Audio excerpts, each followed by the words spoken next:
Welcome everybody to Cougar Stadium at Centennial High School for this Section 5-6A football matchup. Tonight, the number 6 seed Blaine Bengals take on the number 3 seed Centennial Cougars. Coach Tom DeVellis will get into that interview right now as Blaine gets set to take on Centennial on North Metro TV. Absolutely. Last week you finished conference season. You're now heading into sections. What do you feel is the pulse of your team right now? Well, you know, last week we came back from being down, and so our kids didn't give up, and that's what we're building off of right now, is that a mentality of never give up. And just 2 weeks ago you played Centennial. What have you learned from that game, and how might you adjust for this game? Well, we learned that it was response. Before we talk more about the Cougars, let's hear from their coach as Megan caught up with Mike Diggins. Coach, so last week you played on Wednesday, so you've had some extra time, more than usual, to get ready for tonight. Do you feel that your team's benefited from that? You know, I don't think it mattered. We had some problems this week, so we had to make some changes. So it gave us a little time, a little extra time to get some other kids some work. And Centennial met up with Blaine just 2 weeks ago. Now it's sections time and you're at home. How do you feel that that gives you an advantage tonight? Well, I don't know if it does. I mean, last year we walked over to Blaine and won a football game, and it's the same thing. They're a good football team, and I don't think there's any advantage. I think even when we won this year, if everybody remembers, it was a one-point game going into the fourth quarter. So both teams are the same. I mean, they're even teams. And since you have played Blaine already, they kind of know what your game plan is. Do you intend to change it up at all tonight? We changed. We just tweaked it. That's the disadvantage. I mean, last year we had a little advantage knowing what was going on and what they would do to us. When you win the first one, you normally don't change too much. So we tweaked it in a few areas, but we didn't make major overhaul Let's changes. send it down to Megan right now with Coach Diggins. All right, Coach, after the first touchdown you guys had, you made a point to come over to your team and tell them that this game isn't close to being over.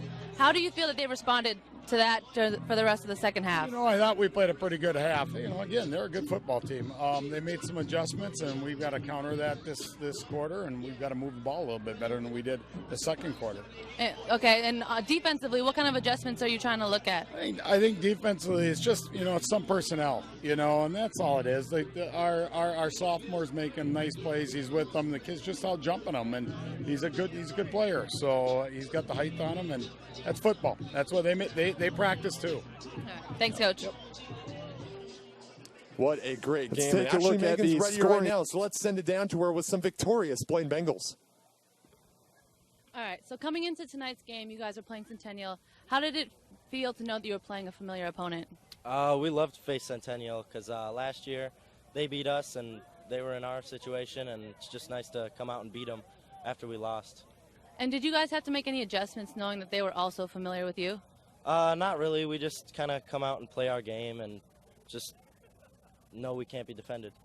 And connecting on crucial passes and making the winning field goal, what was and what is going through your mind right now? I'm just really excited after that win. That's about it. All right. Every third down on offense, it seemed that you guys were able to convert onto a first down. What gaps did you feel that you guys found to be able to do that? You know, it's just the coaches really find them. It's really in their secondary. You know, you just got to find them and hit them right in the middle. You know, Joey, he usually gets those, yeah. And after the last game against Centennial, how big was it to come out with a win tonight? Oh, it's fantastic. It's so big. So excited. Coming into the next next section game, you need a win to keep playing. Mm-hmm. What are you going to really work on over the week? You know, just keep really focused and keep going, keep pounding every day of the week. Good. So you guys were missing some defensive guys due to injury, or some guys all around due to injury. Yeah. What was your guys' mindset coming into tonight's game, and how did you really respond to that? Just execution, O-line, they did a great job. I have to give them a shout out. Their gaps were so good. Everything was perfect. Our execution was just great. Helped us out. And overall, what did you feel that your team did really well tonight? Blocking and executing. We did not hang our heads one bit. Just kept doing what we had to do. And how does it feel to get one step closer to that state tournament? It feels amazing. It feels great. All right, good game tonight. Yep, thank you. Thank you very much, Megan, and thanks